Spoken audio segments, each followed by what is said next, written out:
Arratsalde on danori, Baskalosteko saioarekin hasiko gara, nahiko hitzaldi politak ditugu aurretik, baina hasiera emateko arratsaldeko saioari gaur Igonez Zabala Unzalu daukagu, berak aurkeztuko digun hitzaldia ikerketa ere euskaraz izenburua dauka.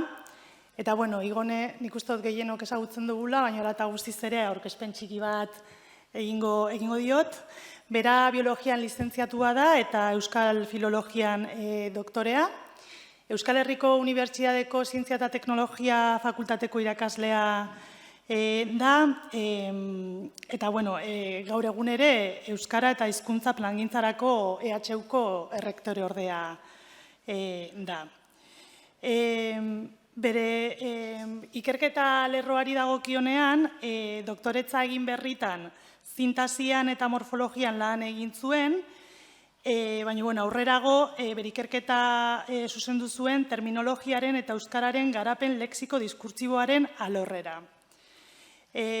Berak unibertsitatean ematen dituen irakasgaiak euskarazko erregistro akademikoen garapenean laguntzeko xedea daukate, eta konkretuki idatzizko eta ahozko komunikazio zientifiko-teknikoa euskaraz ematen egon da. Eta baita ere klaseak eman ditu informatika fakultateko master batean, terminologia eta testu espezializatuak irakasgaia emanez. Hortaz gain, ISA ikerketa taldea eta hitz zentroko kidea da, terminologia zareak ehunduz programaren sustatzailea eta koordinatzailea, eta urte batzuetan zehar ere Euskal Hizkuntza eta Komunikazio Saileko zuzendaria izandakoa da. Orduan, berari emango diot hitza, eskerrik asko Igone eta aurrera. Eskerrik asko, arratsalde on. Ezer baino lehenago, eskerrak eman behar dizkizuet, ikergazte kongresu honetara gonbidatzeagatik, eta baita zoriondu honelako ekimenak oso beharrezkoak direla uste dudalako. Uste dut ekimen bikaina dela honelako kongresu bat antolatzea, ikertzaile gazteek edo ikertzaileek beren lanak aurkeztu ahal izatea euskaraz nazioarteko kongresuetan aurkezten diren baldintzetan, eta baita testu generoetan komunikazioak, artikuluak, posterrak eta bar. Euskara akademikoaren sorrera eta garapenetik abiatuko naiz, galdera batera heltzeko. Euskarak eremu akademikoak konkistatu ditu, hori izango da egingo dudan galdera. Ondoren, eremuen dinamika hitz egingo dut, agerian usteko eremu baten konkista ez dela behin betikoa, eta nolabait arreta jarri behar dugula, badazpada inguruan zenbait arrisku ditugun hain zuzen ere atzera egiteko. Eta bukatzeko ondorio txiki batzuk, ez dakit erronkak ondorioak edo zer diren. Euskara akademikoaren sorrera eta garapenean murgiltzeko, segurueni guztion ezagunak diren pasadizo batzuetara joango naiz, seguruenik denok ezagutzen duzue, Adolfo Suarezi Paris Matcheko kazetari batek egin zion galderari ze erantzun eman zion, ¿es? Es que se podrá estudiar el bachillerato en vascuence o en catalán, eta erantzun zuen. Su pregunta, perdone que se lo diga, es tonta. Encuéntreme primero unos profesores que puedan enseñar la química nuclear en vascuence o en catalán. Seamos serios. Hemen ikusten dugu apur bat elebakartasun hegemonikoa zegoela momentu horretan, apur bat motibatzeagatik behar bada egoera txarrago batetik gatoz, bai? Eta horren erantzuna izan zen, birala egin zen, Zeruko Argia aldizkarian atera zen Jose Etxebarriaren kartela bai jauna bai fisika euskaraz denok ezagutuko duzuena. Nolanahi ere, euskara irakaskuntzan eta unibertsitatean sartzeari buruzko zalantzak ez etozen bakarrik gure komunitatetik kanpo, gure komunitatearen kanpoaldetik, izan ere ospetsua edo oso ezaguna da bai, garai horretan Koldo Mitxelenak, hain zuzen ere Euskara Batuaren diseinuan erreferentziazkoa izan zen hizkuntzalariak esaten zuena. Bai? Eta Euskal Herriko Unibertsitatean geure eskuan bagenu ere ikas eta irakasgai izan daiteke euskara. Hala behar luke izan, aurrenetik, hobeki esan, ezin izan daiteke ordea oraingoz ikas eta irakasbide nagusi. Nahitaezko genuke hortarako ikasle irakasleri gehienak euskaldunduak izan litezen, ez onenean ere euskalduntzen ari direnak. Bai? Eta esaldi ospetsu bat ere badago garai horretakoa, gurdia idiren aurretik jartzea bezalakoa zela, euskara erabiltzea alor espezializatuetan, euskara batua oraindik garatu gabe zegoen garaian. Lehen Juan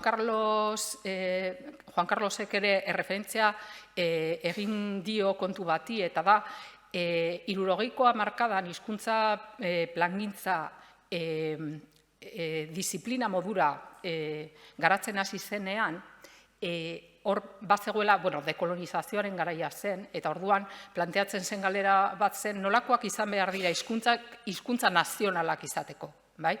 Eta Fishmanen erantzuna zen, hizkuntza idatziak eta estandarizatuak izan behar direla, eta horretaz gain aurrerapen teknologiko eta sozialen eskakizunetara egokitzeko gauza izan behar direla. Hildo honetatik, hizkuntzak normalizatzeko plangintzan zenbait urrats bereizten ziren, jau genda honetan erreferentzia askoa, eta euskararen estandarizazio prozesurako ere eredu hau da oinarritzat hartu dena. Batetik, aldaeren arteko hautapena egin behar zen, gure kasuan euskalkien artean hautapena egin behar zen euskara estandarra zeren gainean eraikiko zen erabakitzeko.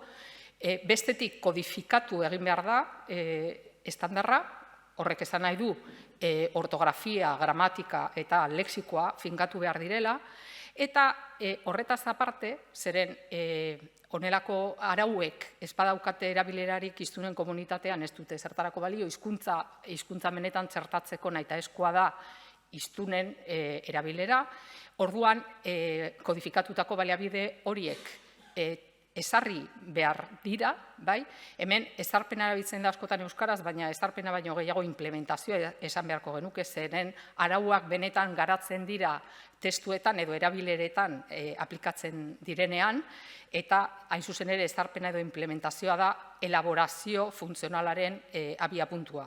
Eta horretaz aparte, elaborazioa edo lantze funtzionala egin behar da. Hau da, lexikoa eta estiloak garatu behar dira hizkuntzak komunikazio egoera guztietan erabiltzeko.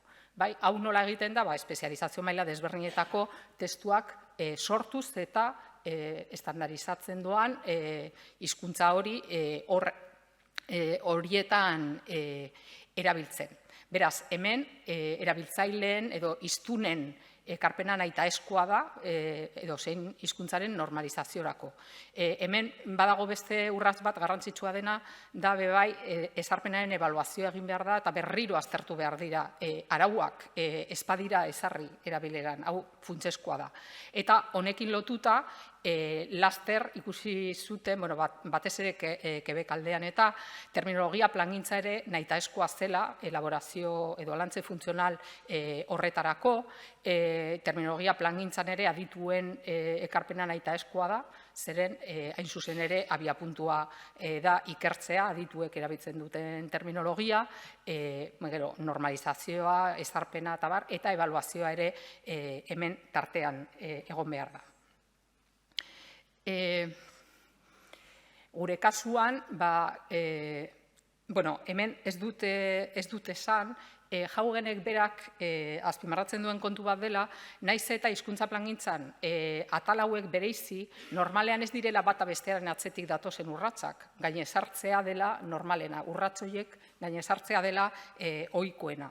Gure kasuan ere horrela gertatu zen, izan ere Mitxelenak esaten zuenari kasu handirik egin gabe, hemen Jesus Mari Txurrukak eta Jacinto Iturbek amets bikoitza euskara zientifikotzen eta zientzia euskaratzen liburuan, liburu oso gomendagarria, historia hau kontatzen digulako, azaltzen digu nola erabaki zuten, nolabait euskara erabiltzen hastea, hainbat fakultatetan, estrategia desberdinekin, kimika fakultatean gehiago irakasle euskaldunek zeuden mailan ematen zituzten klaseak euskaraz, eta aldiz, Leioako zientzia fakultatean gehiago estrategia izan zen, mailaz maila joatea euskara sartzen maila guztietan.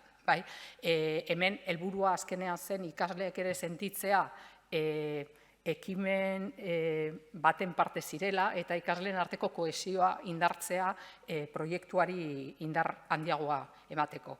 Hemen daukazue lehenengo promozioa, ni hemen nengoen, beraz lekukoa izan nintzen, oso sarra naiz, baina hemen azpimarratu nahi nuen gauza bat da, nolabait zientzi fakultatean ja euskara sartu zenerako, bagenituen irakasgai guztietako materialak euskaraz, hain zuzen ere U-egun landutakoak aldez aurretik, eta inbide handia ematen genien gaztelaniaz matrikulatzen zirenei, haiek ez zeukatelako horrelako materialik. Eta abian jarri zen bebai euskara zientifikoaren plana, hain zuzen ere asmoa zen euskara zientifikoa bat eta bi irakasgaiak jarri ziren abian, eta irakasgai hauen irakasleak joatea adituen eskutik helduta garatu behar ziren baliabide horiek garatzeko orduan bi ekarpenak egiteko. Batetik adituen ekarpena eta bestetik hizkuntzalarien ekarpena. Irakasgai hauek orain arte bizirik diraute, plangintza ikasketa plan guztietan daude horien oinordekoak. Orduan, hasierako urte horietan zenbait praktika ona egon ziren, nik uste dugu gogoan izan behar ditugunak, ze orain batzuk nik uste dut apur bat galdu ditugula. Batetik, Euskara Unibertsitatean sartu aurretik datu bilketa oso sakona egin zen, datu asko bildu ziren erabilerari buruz, ikasleen jarrerari buruz, eta bar. Bestetik, hizkuntza kontzientziadun irakasle-ikasleen komunitate bat zegoen, komunitate sentimentua zegoen, eta horiek partekatzen zuten Euskara Unibertsitateko ikasketetan sartzeko beharra, hizkuntza gaitasuna etengabe hobetzeko beharra, eta horretan euskara zientifiko irakasgaien irakasleak bide lagun ziren, eta euskara akademikoa garatzeko erantzukizuna. Erantzukizuna adituen gainean dago, euskara akademikoa garatzeko erantzukizuna, testuen bidez eta testu horiek sortzeko behar diren hizkuntza baliabideak sortuz, garatuz eta egonkortuz. Eta bestetik estrategia bat ere bazegoen.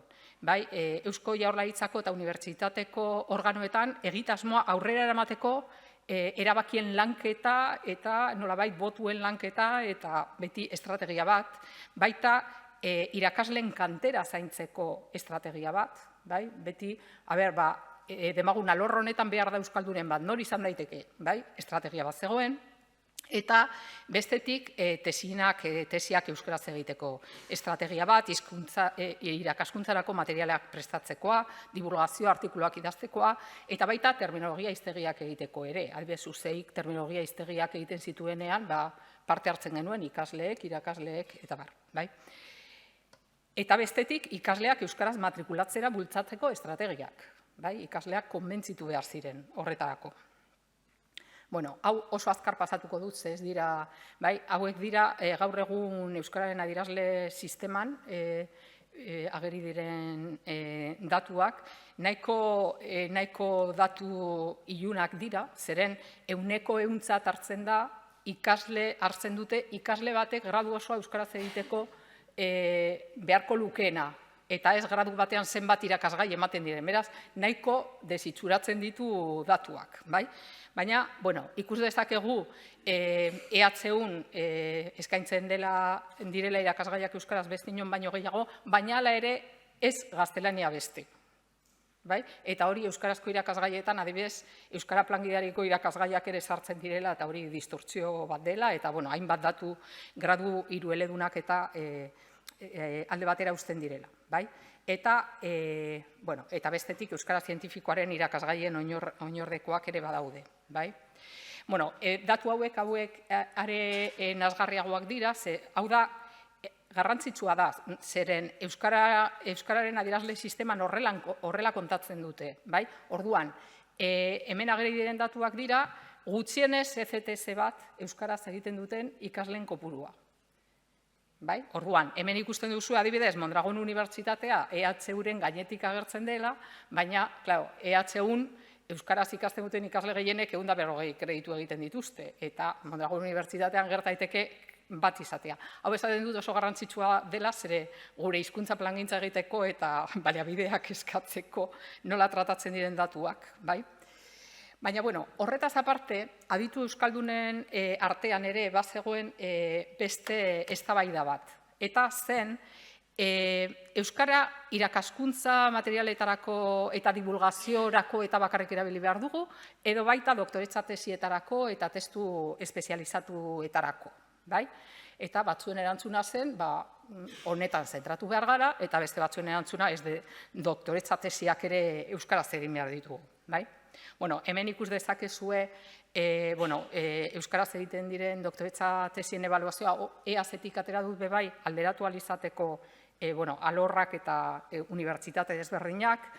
Ikus daiteken bezala Euskal Herriko Unibertsitatean nagusitzen da, inon baino tesi gehiago aurkezten dira euskaraz.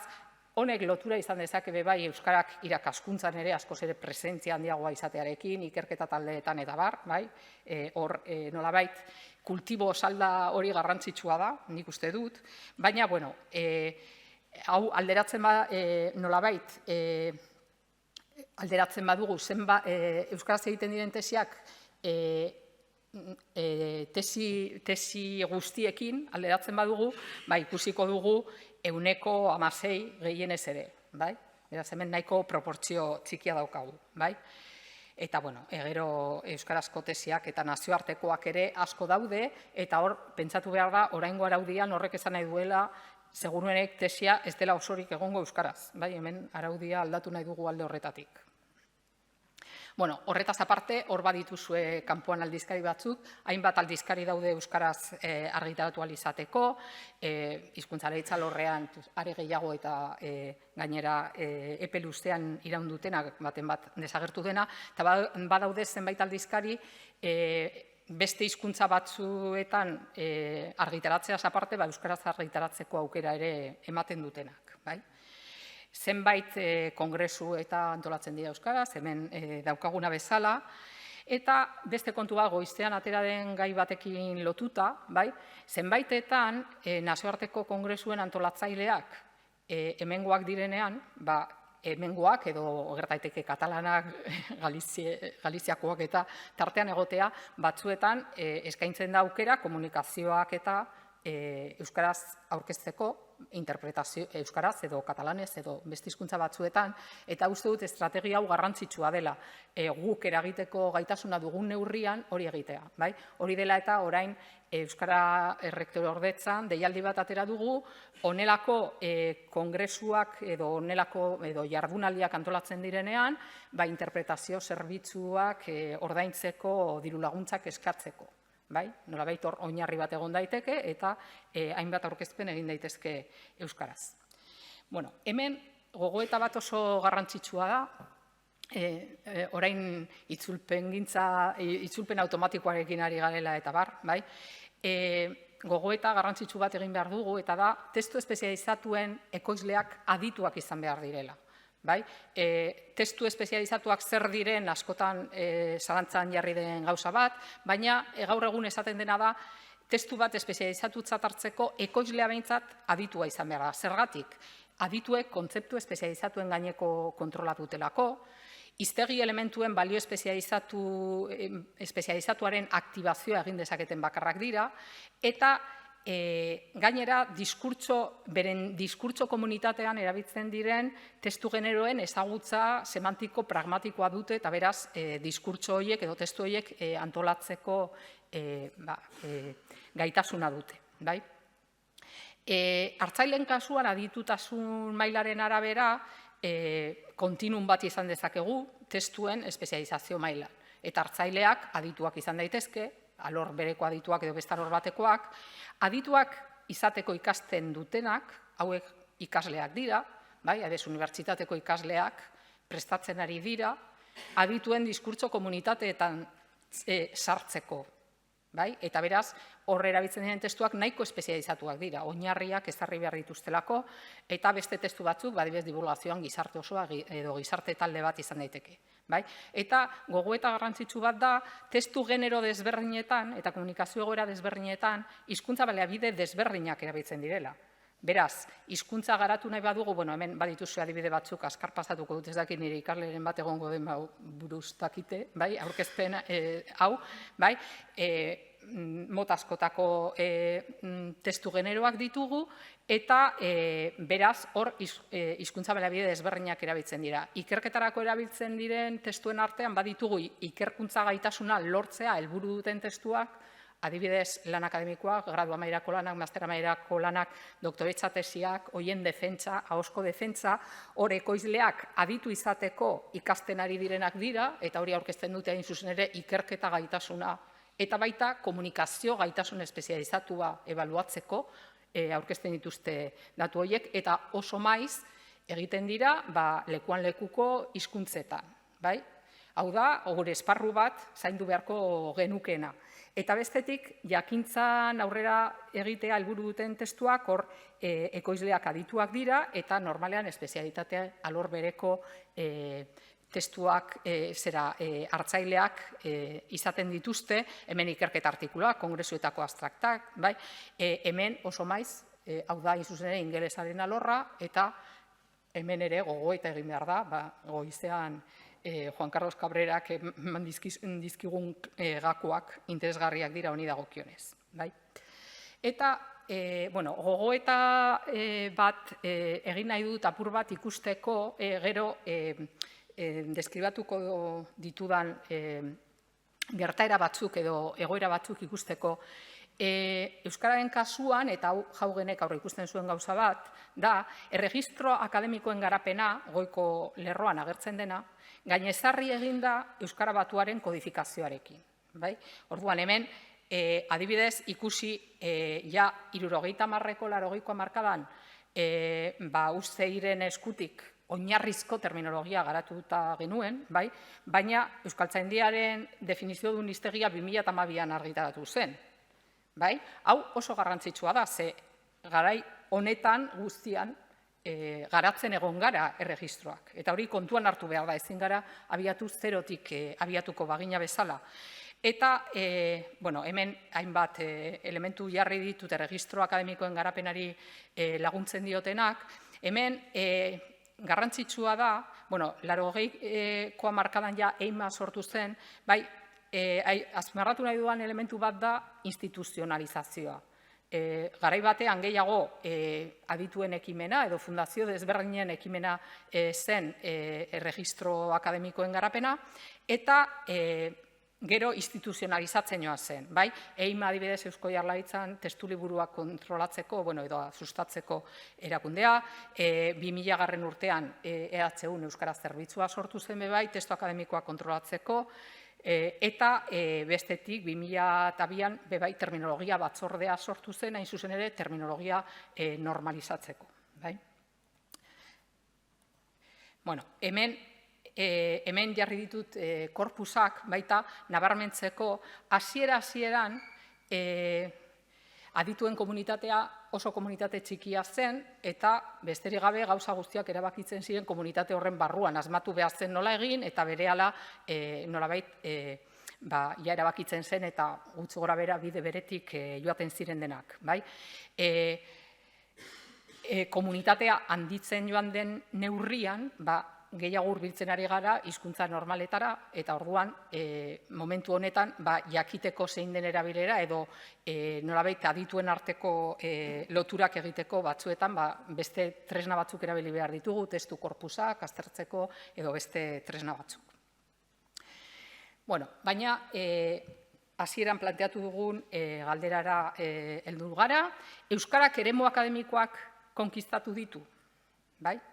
Eta ona ekarriko ditut Laurenen hitz batzuk, bai? Eta Lauren eta Alek, bai? Hainbat hizkuntzalariren artean egindako lana da. Eta esaten dute hizkuntza erabilera bat dela espezialitate alor bat, zeinean hizkuntzak badituen baliabideak erabilia izateko, bai? Hizkuntza erabiltzeko baliabideak daudenean, bai? Horretarako nahitaezkoa da behar diren adierazpideak eta behar diren elementuak, hizkuntza elementuak izatea, bai? Eta orduan galdera hori honela formulatu edo birformulatu genezake, euskarak espezialitate alorrez alorreko komunikazio akademikorako baliabideak garatu ditu. Eta Laurenek eta Alek esaten dutena da, galdera honi individuo mailan edo komunitate mailan erantzun arzaiola, bai? Individuo mailan, gogoan izan behar dugu, edo zein hizkuntzatako unibertsitateko ikasleek zailtasun eta erronka ugari dituztela aurrean hizkuntzarekin lotuta, eta horrela garatzen dituztela erregistro akademikoak, bai? Batzutan esaten da, ez dagoela erregistro akademikoetan hiztun natiborik, bai? Beti ikasten dira, nolabait hizkuntza horretan murgilduta zaudenean, bai? Eta unibertsitatean batez ere garatzen dira erregistro akademikoak presentzia nahikoa badu hizkuntza horrek kurrikulumean. Beraz, ez da gauza bera irakasgai gutxi batzuk edo irakasgai asko egotea eta hor input handiagoa izatea. Eta hemen bereizi behar da, ze euskaren kasuan gaur egun batzutan hau diluitu egiten den zerbait da, gauza bat da hizkuntza gaitasun orokorra eta beste gauza bat da gaitasuna izatea erregistro akademikoetan. Horretarako harremana eduki behar da horrekin. Nahitaezkoa da irakaskuntzan erabiltzea, ikerketa taldeetan erabiltzea, bai? Euskaren kasuan zenbait zailtasun berezi dituzte ikasleek, batetik, ingelesan nagusi da kontsulta liburuetan, artikulu zientifikoetan, hau da, batzutan eleaniztasuna aipatzen da ingelesarekin lotuta, baina hor murgilduta gaude horretan, nahitaezkoa da, bai? Eta bestetik euskarazko inputa batzuetan asistematikoa da, ez delako egon denborarik egonkortzeko, aldakortasun handia dago, eta batzutan ez optimoa, bai? Gaur hemen entzun dituan hitzaldietan optimo izatetik oso hurbil dago eta esperantza pixka bat ematen du, baina ez da, uste dut hau ez dela oso lagin adierazgarria, bai? Eta komunitate mailan, diskurtso akademikoa hainbat testu generotan gauzatzen da, lehen ikusi dugun bezala, eta testu genero horietan hizkuntza baliabide batzuk garatzen dira. Hiztegi akademikoa, lorrez alorreko terminologia, egitura eta patroi morfologiko eta sintaktiko jakin batzuk ustiatzen dira gehiago, eta bar. Eta nola garatzen dira hauek? Erabilera partekatua egiten denean, diskurtso komunitate espezializatuetan. Eraz, funtsezkoa da, diskurtso komunitate espezializatuetan, ikerketa taldeetan, irakasle taldeetan, ikasleen artean, komunikazioa egotea, hain zuzen ere, erabilera partekatu hori bermatzeko. Batzuek esaten dute testu akademikoak prefabrikatutako diskurtso eskema eta diskurtso artikulatzen duten unitate fraseologiko herri automatiko ez osaturik daudela, eta fraseologiak idazketa prozesua errazten du. Hizkuntza erregistro akademikoak menderatzen ditugunean ez dugu pentsatzen iz guztiak, badakigu datuak sartzen ditugunean nola sartzen dugun esaldi hori, edo helburuak azaltzen ditugunean nola egiten dugun eta bar. Beraz, hain zuzen ere 2020 eta 2023 artean ikerketa proiektu bat izan genuen abian, hain zuzen ere fraseologia akademikoa aztertzeko, eta hemen bi korpus konparagarri egin genituen, bata euskaraz eta beste bat gaztelaniaz, Grales eta Males osatua, Koruñako Unibertsitateko ikertzaile talde batekin koordinatuta egin genuen, eta hortik erauzi genituen lexiko akademikoa eta konbinazio lexiko akademikoak, eta helburua zen idazketa akademikorako laguntza tresna elebiduna egitea, baina baita aztertzea hau. Hemen, nik egia esan hasieran pentsatzen nuen euskaraz zaila izango litzatekeela identifikatzea nahiko kombinazio lexiko akademiko alderatzeko gaztelaniarako zeudenekin, baina ikusi genuen euskarazko kombinazio lexiko akademikoen zerrendak parekagarriak zirela gaztelaniazkoekiko, eta maiztasun hau ere azpimarratu behar da. Hala ere, badaude kasu batzuk, maiztasun atalaseak gainditzen dituztenak, hau da, errepikatzen diren, maiztasun handia daukaten elementu batzuk, baina optimotzat ezin direnak hartu. Hemen daukazue zailkapena, euskararen kasuan hizkuntza eranskaria denez, hemen zailtasun berezi bat daukagu askotan atzizkiak tartean daudelako hauetan, ez nahi geratuko ze bestela. Eta hemen dituzue adibide batzuk konparatzen dutenak, kolokazioak eta diskurtso formulak. Ez gara geratuko, ondorio hori da garrantzitsuena. Hiztegiari dagokionez, hizkuntza bateko lexikoan bereiz dezakegu lexiko orokorra, edozein komunikazio egoeratan erabiltzen dena, lexiko akademikoa, disiplina guztietan partekatzen duguna, eta beste maila batean, bereiz dezakegu disiplina arteko lexiko zientifikoa, hainbat zientziatan edo partekatzen dena, eta alorrez alorreko terminologia zientifikoa. Nolabait, hemen azpimarratu behar den kontu bat da, euskararen kasuan hau dena garatzen joan behar izan gara, ez bakarrik terminologia espezializatua, lexiko akademikoa, adibidez, lagin asmatzeko zenbat kostatu zitzaien entzutea besterik ez dago, baina hemen azpimarratu behar duguna da komunikazio espezializatua ezinezkoa dela terminologiari gabe, eta komunikazio espezializatua dagoen tokian terminologia dagoela. Batzutan, entzuten dugu, ezke gure alorrean ez dago terminologiarik, hizkuntza erabiltzen bada, nahitaezkoa da. Hori dela eta, nahiko luzatzen ari naiz,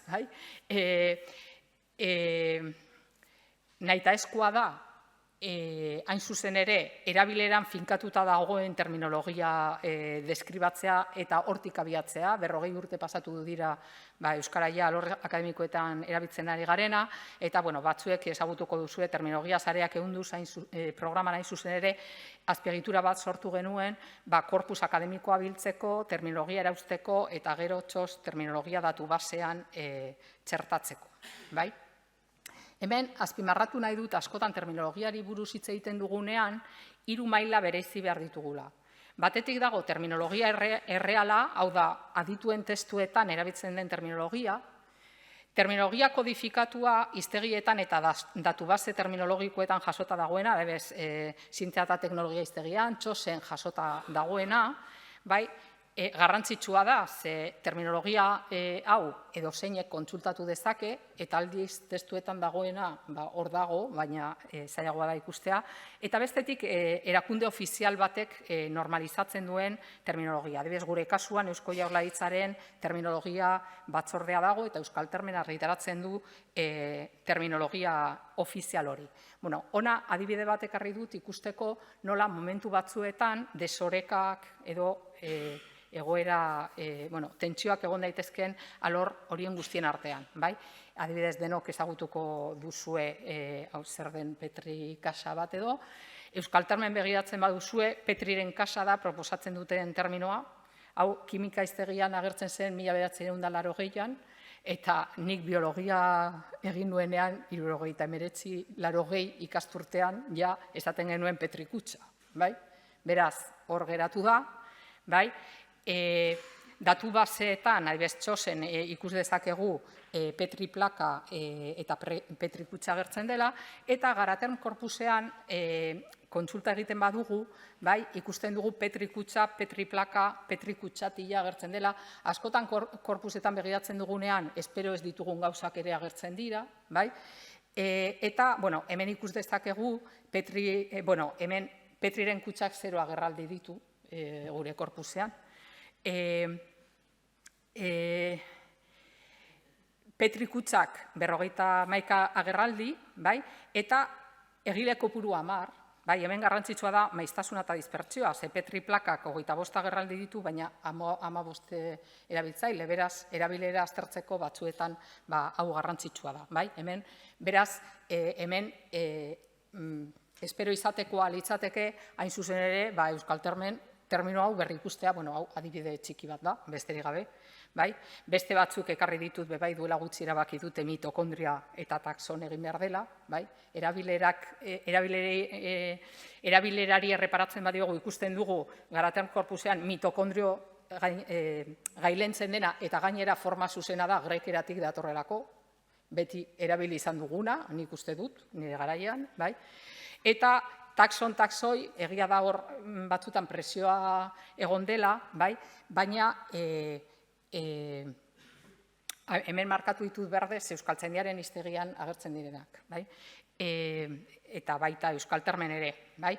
Hemen evoluzio naturala izango litzateke on bukaera duen hitz batek hoi ematea nahiko normala da, beraz denboran zehar ere terminoek evoluzio bat pairatzen dute eta kontuan hartu beharko litzateke. Ez naiz, hemen beste adibide bat desberdina dena, bai? Batzuetan badauzkagu beste hizkuntza batzuetan polisemikoak izan daitezkeen terminoak, adibidez ligando, bai? Biokimikan esan nahi bat dauka eta kimikan beste bat, bai? Hiztegietan estekatzaile proposatzen da kimikarako eta lotu gai biokimikarako, bai? Hau, euskaraz ondo sortutako terminoak direla, gero erabilera bagoaz lotu gai garatermen behin ere ez dugu aurkitu, hemen behar bada harmonizatzeko alegina egin beharko litzateke onelakoetan, zentzua duelako hiztegietan agertzen dena. Hemen apur bat hau kontuan hartuta, bai, hasieran ikusi dugu Michelenak esaten zuela gurdia idien aurretik jartzea bezalakoa zela, eta nik hemen esango nuke kontrakoa, bai, Garbinek esaten zuen aldaera estandarrek egonkorrak eta malguak izan behar dutela batera, eta Jaugenek esaten zuen hain zuzen ere egonkortasunaren eta malgutasunaren arteko oreka hori lortzeko beharrezkoa dela kodifikazioaren eta lantze funtzionalaren arteko tentsioa egotea. Gure kasuan, aditu euskaldun modura, lantze funtzionalean ditugun beharrak eta nolabait defenditu behar ditugu, apur bat, batzutan egonkor eta mugiezina izateko dagoen kodifikazio horren aurrean, eta, esango genuke gehiago erregistro akademikoek edo erregistro espezializatuek hain zuzen ere euskararen garapenean traktore direla, bai? Hemen besterik gabe azpimarratzea, bai, Laurenek eta esaten dutela, eremuen konkista dagoen bezala, bai, askotan gertatzen dela eremu ustea edo eremu galera. Eremu ustea gertatzen dela batzutan, nolabait, konturatu gabe, hizkuntzak baliabideak baditu ere, usten doa, bai? Nik uste dut hau dela pixka bat ingelesarekin lotuta deskribatu dugun egoera, kontu zibili behar gara, bai? Zeren konkistatu duguna ez dugu konkistatu betiko, eta eremu galera oharkabean egiten dena, bai? Eta honekin bukatuko dut ondorioak edo erronkak edo ez daki zer den. Euskarak presentzia handia du unibertsitatean, baina gaztelaniaren atzetik dago, argi eta garbi, bai? Termino egokia eman digu elebitasun edo hirueleduntasun hegemonikoa daukagula hor tartean. Presentzia txikia ez du komentatu, baina masterretan eta doktoretzan askoz ere txikiagoa da presentzia, bazegoen grafikoa baina ez du komentatu. Datu zehatzagoen beharra dugu, nahi badugu defenditu eta hizkuntza plangintza sendo bat egitea, datu asko falta zaizkigu, zenbat euskaldun gauden unibertsitatean, nola erabiltzen den euskara komunitate desberdinetan, eta hemen lehenengo hitzaldiaren galderari erantzunez, ikerketa taldeetan euskara erabiltzea funtsezkoa da, lexiko eta fraseologia partekatzeko eta finkatzen joateko, eta bestetik aurrera egiteko kantera behar dugulako, unibertsitatean gero eta gehiago ikusten ari gara, gero eta zailagoa dela irakasle euskaldunak kontratatzea, bai? Sinestezina da 40 urte pasatu ondoren, baina nik uste dut hasiera batean bazegoela estrategia bat, kantera lantzeko estrategia bat.